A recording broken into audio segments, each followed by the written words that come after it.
يا رب العالمين صل على طه الأمين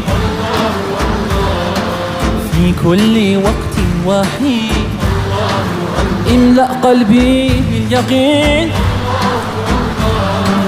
ثبتني على هذا الدين الله الله واغفر لي والمؤمنين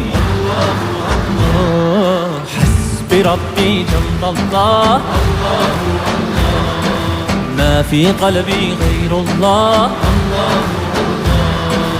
نور محمد صلى الله لا إله إلا الله Allah.